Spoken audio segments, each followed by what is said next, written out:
Hey everyone, this is Hydra Hut. You're going to have to excuse the noise because it's a mighty 70 degrees out, which feels like 170 right now. So I got the door open and we're probably going to be hearing some traffic behind me. Anyway, let's go ahead and talk about this. This is Oblivion Song. This was by Skybound Comics or Image.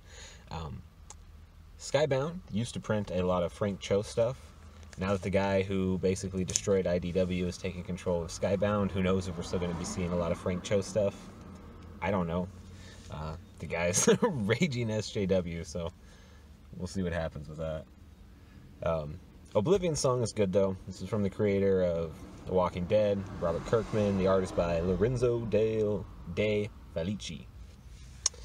This is issue number 2, covered issue number 1. It was really good. Issue 2 is also good, albeit a little confusing.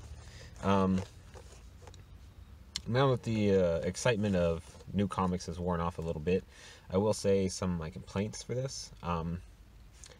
The women are drawn just god-awful ugly.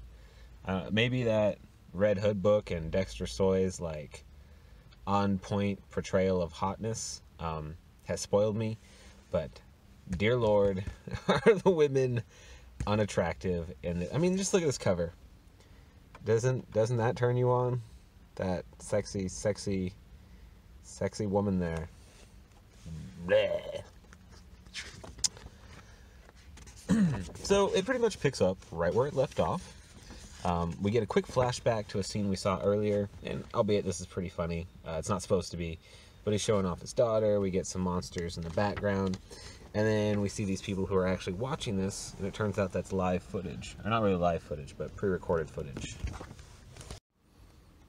Alright, cool. I gotta edit some bits in because somebody had to interrupt me when I'm in the middle of something. So I believe, as I was saying, we're seeing the people who were recently rescued, and they're actually watching this on film. We find out that that couple both survived, as well as the kid, and we see a bunch of other scenes from the past, from when the monsters first attacked. It's supposed to be a lot of stuff that's really going to make us think. We also see this huge beast that apparently tried to make home in the city. They managed to kill it, and they have it in here on display so that everybody can see it. The people that have been out in the wild, they've never seen this before, so this is all new to them. As they're being shown around, though, and seeing how far civilization has come and left them behind, the woman in the group finally starts to share some facts from their past. Her, I'm assuming, husband doesn't want her to share at all. He's like, no, Patricia, you can't tell them about this. They don't want them to know.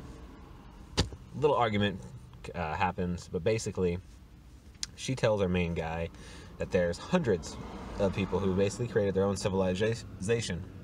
They think everybody else is dead or a monster. That's why they're living in fear. So, of course, this basically confirms all the things he thought in the past. We then jump forward to him and his just unattractive girlfriend, basically discussing whether or not he's going to go back out and try and save these people, and the morality behind it. And honestly, it was boring. It's supposed to make you think and make you feel, but to be quite frank, this just bored me. It could be because she is distractingly unattractive. She's got no good shape to her body. Her face is like constantly evolving in a bad way. She looks like a really old Lilo from Lilo and Stitch. Blech. Don't like it. Distractingly bad. And then we jump forward to 2 other people. So I thought this was our main character, but he's not. And he's with some chick who looks like an Asian version of our main guy's girlfriend. And she has apparently been cheating on her husband with this dude, and her husband is now back, although I thought the people that they brought back were a married couple. So I really don't know what's going on with this, except that she's a slut, he's a douche, and they're wallowing in their depravity. Then we jump back to our main character trying to ask one of his boys for assistance. The guy's like, I'm not. I have a family now. I can't do that. You're on your own. Sorry. And then we're supposed to kind of feel sorry for him for getting abandoned by his friends, but I don't. And then I believe this is our assistant who was out to dinner. I think maybe this is her husband? I don't know. They don't come across as being related at all. But she seems very sad and depressed through this whole thing, so that's why I feel like she's been betraying this guy with the white dude, and that's why she's so sketch. Maybe I'm just missing something obvious, though. We then jump back into the other world, or the outside world, where our main character has gone back out to look for these people. He's also mainly doing some scouting missions and collecting herbs, but his real reason for being out there is to try and locate these hundreds of people. He gets jumped by a monster, falls down to what's looking like it's going to be his death, and instead gets semi-rescued by, you guessed it, an extremely ugly hobo-looking guy, who we may or may not find out is going to take him to his main base. So, in the last book, I was guessing that the leader of this resistance in the outside world was probably going to be the main character's brother. After talking to those two people, they've assured him that the main resistance leader's guy's name is not the same as his brother's name, which is supposed to, I think, trick us into thinking it's not him, but we're going to find out it's actually him, and he's just got amnesia, so he's got a different name. I don't know. Started out very strong. Honestly, I don't know if I'm a big fan of the second issue. It wasn't bad, but it wasn't good.